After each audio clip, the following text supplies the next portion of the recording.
नसीम भाई आपकी नजर एक शेयर करना चाहूंगा प्लीज प्लीज। अखियां दी रखवाली रख, अखियां दी रखवाली रख, रखवाली रख, ऐनक भावें काली रख है। अखियां दी रखवाली रख, ऐनक भावें काली रख, ते इको यार ना यारी रख, दुश्मन भावें 40 रख। इको यार ना यारी रख, दुश्मन भावें 40 रख, कन्ना ते वार रख, इतो भावें खाली रख। सर शेर का सिलसिला स्टार्ट हुआ है तो मैं भी कुछ आपकी नजर में वाह वाह वाह वाह वाह वालों वाली आइसक्रीम होंदी जी। तेरे इर्द गिर्द वो शोर था, मेरी बात बीच में रह गई, ना मैं कह सकी ना तो सुन सका, मेरी बात बीच में रह गई कि मुझे वहम था तेरे सामने नहीं खुल सकेगी ज़बां मेरी, मुझे वहम था तेरे सामने नहीं खुल सकेगी ज़बां मेरी, सो हकीकतन भी यही हुआ, मेरी बात बीच में रह गई।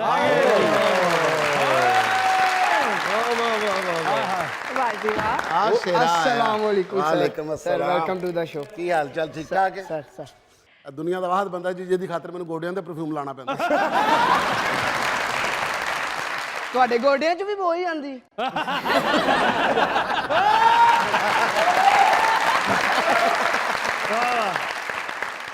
ਸਾਰੀ ਰਾਤ ਪਿਆਸਾ ਰਿਹਾ। ਕਿਉਂ? ਕਹਿੰਦਾ ਬੀਵੀ ਨੇ ਗਲਾਸ ਜਿਹੜਾ ਫ੍ਰਿਜ ਤੇ ਰੱਖਤਾ। ਇਹਦਾ ਨਾ ਅਫਸੋਸ ਕਰੋ ਵਿਚਾਰਾ ਕੱਲ ਮਰਦਾ ਮਰਦਾ ਬਚਿਆ ਕੀ ਹੋਇਆ? ਹਨੇਰੇ ਚ ਸਪੀਕਰ ਦੇ ਨਾਲ ਖਲੋਸਦਾ ਤੇ ਕੋਈ ਇਹਦੇ ਮੂੰਹ ਚ ਲੀਡ ਲਾਉਣ ਲੱਗਾ।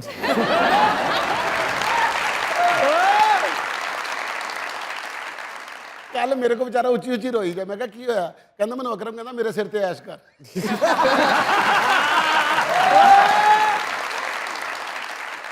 ਇਹ ਹੈਲਮਟ ਦੀ ਕਿੱਡੀ ਸਖਤੀ ਹੋਈ ਹੈ ਹੈ ਨਾ? ਇਹਨਾਂ ਨੇ ਹੈਲਮਟ ਤੇ ਨਹੀਂ ਲਿਆ, ਇੱਥੇ ਦੋ ਤਨੀਆਂ ਲਵਾਈਆਂ ਬਸ। ਜੀਓ ਸ਼ੇਰਿਆ, ਜੀਓ ਸਖਾਵਤ ਸਾਹਿਬ, ਕੱਪ ਚੁੱਕਣ ਵਾਲੀ ਉਂਗਲ ਹੁੰਦੀ। ਜੀਓ ਸਖਾਵਤ ਸਾਹਿਬ, ਘੁੰਗਰੂ ਵਾਲੀ ਹੱਥਕੜੀ ਹੁੰਦੀ। ਆਏ ਹੱਥ ਗੜੀ ਲਵਾ ਕੇ ਤੇ ਨਾਲ ਸਰਦਾਈ ਘੋਟਣ ਵਿੱਚ। ਘੁੰਗਰੂ ਸੁਣ ਕੇ ਮੂੰਹ 'ਚ ਪਾਣੀ ਆਇਆ ਨਾ।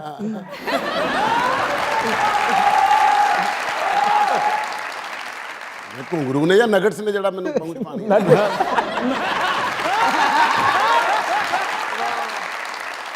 ਜੀਓ ਸ਼ੇਰਿਆ, ਜੀਓ ਸਖਾਵਤ ਸਾਹਿਬ, ਪਤਾ ਨਹੀਂ ਕੀ ਹੁੰਦਾ।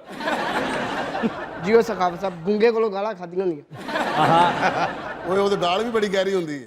ਬੰਦਾ ਕਿੰਨੀ ਦੇਰ ਸੋਚਦਾ ਰਹਿੰਦਾ ਨੇ ਕਿਹਾ ਕੀ ਸੀ। ਉਹ ਕਿਤੇ ਉਹ ਤੇ ਨਹੀਂ ਕਹਿ ਗਿਆ। ਉਹ ਤੇ ਨਹੀਂ ਕਿਧਰੇ ਕਹਿ ਗਿਆ। ਸਖਾਵਤ ਸਾਹਿਬ ਕੱਲ ਮੋਟਰਸਾਈਕਲ ਤੇ ਜਾਣ ਦੇ ਬਾਬੇ ਨੇ ਕਿਹਾ ਸਟੈਂਡ 'ਚੋਂ, ਕਹਿੰਦੇ ਕਿੱਥੇ ਪਿਆ? ਜੀਓ ਸ਼ੇਰਿਆ, ਜੀਓ ਸਖਾਵਤ ਸਾਹਿਬ, ਇੱਟ ਪਿੱਛੇ ਲੋਕ ਕੇ ਪੁਲਿਸ ਮੁਕਾਬਲਾ ਕਰ ਰਿਹਾ ਸੀ। ਅਕਰਮ ਸਾਹਿਬ ਹਾਈ ਸਪੀਡ ਤੇ ਮੋਟਰਸਾਈਕਲ 'ਚ ਜਾ ਰਹੇ, ਬੱਸ ਹੀ ਲਈ ਤੇ ਇੱਥੋਂ ਦਿਮਾਗ ਖੁੱਲ ਗਿਆ।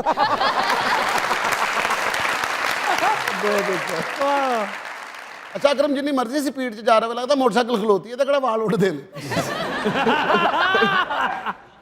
ਵੀ ਕਿਸਾ ਮੋਟਰਸਾਈਕਲ ਤੇ ਜਾ ਰਹੇ ਹੁਣ ਤਾਂ ਘਰ ਆ ਕੇ ਅੱਧਾ ਘੰਟਾ ਲੱਗਦਾ ਇਹਨਾਂ ਨੂੰ ਬੁੱਲਾਂ 'ਚ ਮਿੱਟੀ ਕੱਢਦੇ ਆ।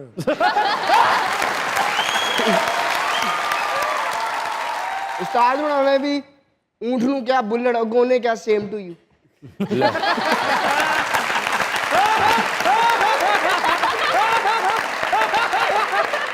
ਮੈਨੂੰ ਇੱਕ ਗੱਲ ਦੱਸ ਪੁੱਤਰ, ਏਡੇ ਵੱਡੇ ਜਾਨਵਰ ਦਾ ਨਾਂ ਲੈਣਾ ਤੇਰਾ ਬਣਦਾ? ਨਹੀਂ ਅਸੀਂ ਤਾਂ ਬੁੱਲਾਂ ਨਾਲ ਓਏ ਖੇਡੇ ਸੀ। ਕਾਕਰੋਚ ਨੂੰ ਘੋੜਾ ਸਮਝਣ ਵਾਲੇ ਆ। ਕਾਕਰੋਚ ਨੂੰ ਉਹਦੇ ਤੇ ਇੱਕ ਲੱਤ ਰੱਖ ਤੇ ਅਜੇ ਦੇਵਗਨ ਬਣ ਕੇ ਨੱਚਦਾ।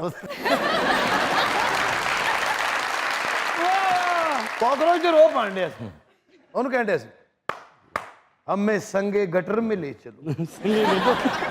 ਮੈਂ ਤੁਹਾਨੂੰ ਤਿੰਨਾਂ ਨੂੰ ਲੈ ਕੇ ਫਿਲਮ ਬਣਾਣੀ ਹੈ। ਕਿਹੜੀ? ਡੂਮ 3। ਤੁਹਾਨੂੰ ਲੈ ਕੇ ਵੀ ਫਿਲਮ ਬਣਾਉਣੀ? ਕਿਹੜੀ? ਬੁੱਲ ਮੇਰੇ ਵੀਰ ਤੇ। ये फिल्म नहीं है, तू बदला ले रहा है। भाई वैसे इतने बड़े बुल हैं तो नहीं, आखिर क्यों ये लोग आपको? बस लोग एंजॉय करते हैं बेटा, तुम भी करो। और सर ये देखें कि लोग अब बड़े करवाते हैं अपने। आप आमद नहीं हुई थी अगर अनवर मकसूद बन गया, तू जुगत कर।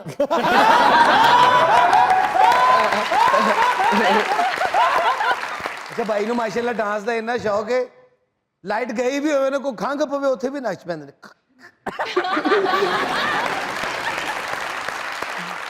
ਤੇਰੇ ਵਾਸਤੇ 8-9 ਵੀ ਸਪੀਕਰ ਚੱਲ ਰਹੇ ਹੁਣ ਤੇਰੇ ਕੋਲ ਤਾਂ ਹਿੱਲਿਆ ਨਹੀਂ ਜਾਂਦਾ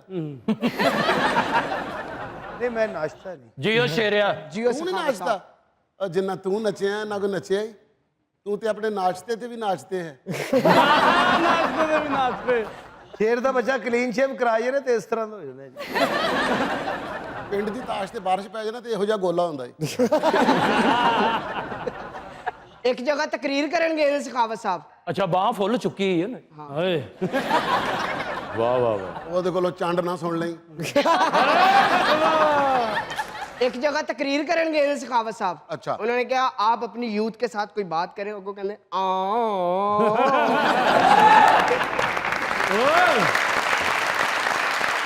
खैर जब भी कोई इंसान अपनी जिंदगी का कोई सफर शुरू करता है तो सफर की जो सबसे पहली सीढ़ी होती है किसी भी आर्टिस्टिक या आर्टिस्ट इंसान की वो होता है ख्वाब जो वो सोई आंखों से भी देखता है और जागी आंखों से भी देखता है।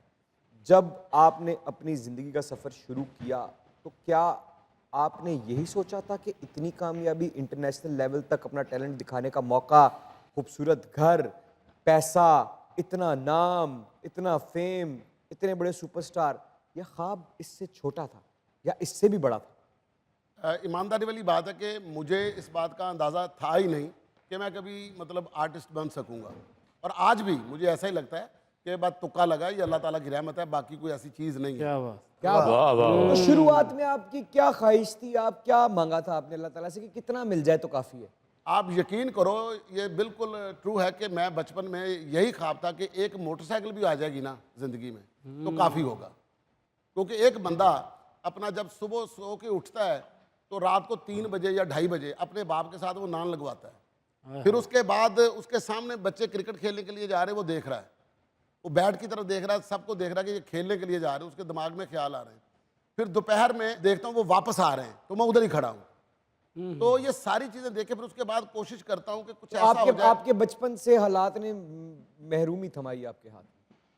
वो तो अभी तक चल रही है बंदे की कभी पूरी पड़ती ही नहीं है बंदे की कोई ख्वाहिश पूरी होती ही नहीं है हाँ लेकिन बचपन आपका जो है वो महरूम रहा उन तमाम खूबसूरत चीज़ों से जो किसी भी बच्चे के साथ सारी ज़िंदगी जिंदा रहती हैं यादों की सूरत में। बिल्कुल ऐसा ही है लेकिन उसके बावजूद भी मतलब थोड़ा थोड़ा करके मैंने इतना जी लिया था इतना एंजॉय कर लिया था कि मतलब उस पर मुझे कोई शर्मिंदगी नहीं होती ना मुझे गुस्सा आता है ये होता है कि जब मेरा बाप इतना काम करता था तो फिर जाके अंदाज़ा होता है कि यार हमने थोड़ा किया है हमें उस वक्त ज़्यादा करना चाहिए था ताकि बाप की स्ट्रगल ज़्यादा लंबी ना होती क्या बात है वाह। सर जिंदगी में सब कुछ मिला खुशियां मिली हर चीज़ मिली कोई एक चीज़ ऐसी है जो छिनी जिसका दुख कभी नहीं जा सकता? माँ जब से माँ गई है ना जी मैं समझता हूँ कि उसके बाद ना बंदा ना वो कहीं दर्द बता सकता है ना खुशी बता सकता है कि आपको कामयाबी मिली है तो आपको किसी काम की नहीं है कि जिसने सबसे ज़्यादा खुश होना है वो है ही नहीं आपको दर्द मिला है जिस जाके आपने टांग पे सर रख के बताना है कि मुझे ये दुख है और वो हाथ नहीं है जिसने सर पे आना और कहना कि पुत्र कुछ नहीं होता